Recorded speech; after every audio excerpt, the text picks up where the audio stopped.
হেফাজত ইসলামের অন্যতম প্রভাবশালী নেতা মৌলানা মামুনুল হক বলেছেন, প্রধান উপদেষ্টা ডক্টর মোহাম্মদ ইউনূস অভিভাবকের দায়িত্ব নিয়েছেন।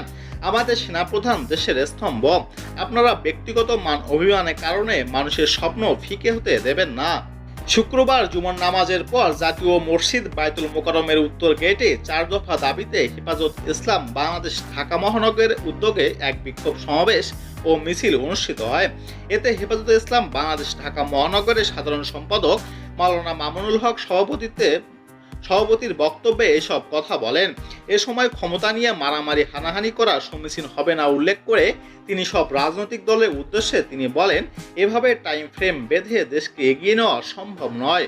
মৌলানা মামুনুল হক বলেন, একের পর এক দাবি আদায়ে সংস্কৃতি অব্যাহত থাকলে এই দেশকে ধ্বংসের হাত থেকে কেউ রক্ষা করতে পারবে না। তাই সবাইকে ঐক্যবদ্ধ থেকে দেশকে এগিয়ে নেওয়ার আহ্বান জানিয়েছেন মামুনুল হক।